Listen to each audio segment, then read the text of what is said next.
Well, joining us now to talk about Fire Prevention Week and the trauma first responders often deal with on the job is Sara Buhs, a captain and public education coordinator with the Cloquet Fire District. Welcome, Sara. Thank you so very much for being here on Almanac today. What made you become a firefighter? Why did you want to take on that job? Well, I had an opportunity a long time ago in high school, my senior year. There was a class that was offered to go to wildland firefighting and get your red card. And I took the course, thought it was interesting, and the rest is kind of history. Mm-hmm. I fell in love with it, joined a volunteer department in Scanlon, and 22 years later, here I am, still doing the job. Firefighting is a stressful career, and obviously it can mean a lot of trauma for firefighters who have to work with a lot of trauma. And post-traumatic stress is often an issue too. How do you deal with that? It's still something that I think a lot of firefighters struggle to deal with. It's still something that we're trying to figure out. As firefighters, our job is to put the emotions in the back and go to the calls and help the people and do our job. And it's always not easy for us to come back and think about our emotions and really recognize them. It can be pretty difficult, for a lot of the firefighters to really recognize if they have the PTSD. And we're learning right now, there are some triggers that we really need to watch out for, and that's why, in the fire service, we really watch out for one another and look for that. Is it possible to seek some professional help if post-traumatic stress becomes a big issue? Yes, there are some options here in Minnesota. We're lucky enough to have a MinFire program where it's a statewide program where anyone can contact them to get any help with PTSD. Mm-hmm. It's also a great program where you can bring it to your fire department to show or for them to raise awareness on, what are some signs and symptoms? What are the things that you may trigger that you have PTSD?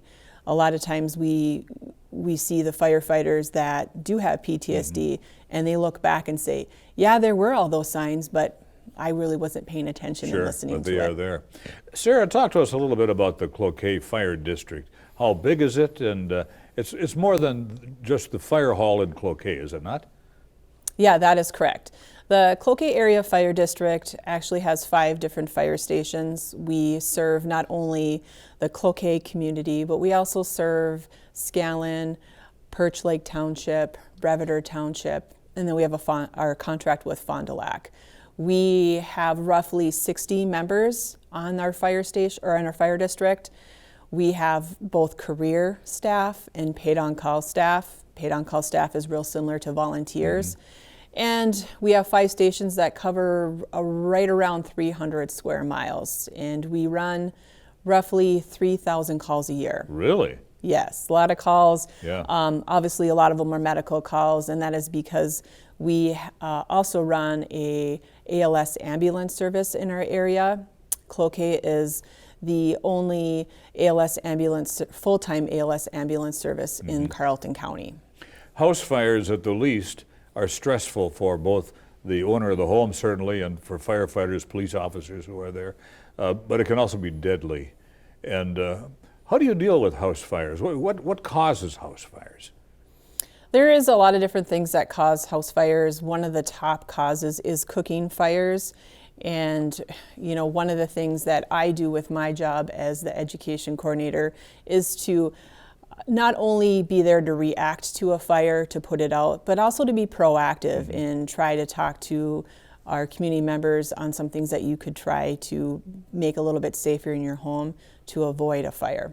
It's not uncommon where maybe you have the oven on and you leave the house for 2-3 hours, come back and you find the house has been burned. Kitchen fires are one of the leading causes? Kitchen fires are the top cause of home fires in the state of Minnesota.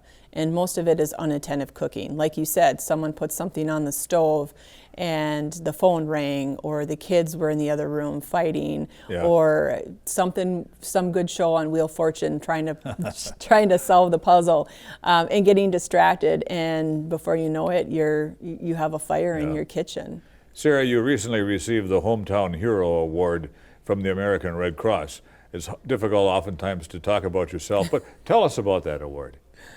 That award was definitely a surprise. I had been working with the American Red Cross for the last 5 years. We partnered, quickly realized that we need to get smoke alarms in the Northland, and worked hard for 5 years to get this program up and running. And we work pretty good with American Red Cross. We have a couple saves where the smoke alarms did go off in a fire and alerted the family to get out safely. And that was always a great reward for a job. That's the best outcome that I could ever ask for. Is fire prevention taught in schools? Yes. At least mentioned it more than once? In Cloquet, I spend the whole month of October in all the schools in the Cloquet area talking to the kids about fire prevention. Obviously, this year is a little bit different. We have to do it virtually, but I still get to see all their faces. Sure. And you know, these kids are great. Their brains are like sponges, so whatever I tell them, it's great because they go home and tell their parents all about it and say you need to replace the batteries in the smoke alarm. Wonderful. Sara, thank you so much for what you do. It's a stressful job, I'm sure, at best. Thank you.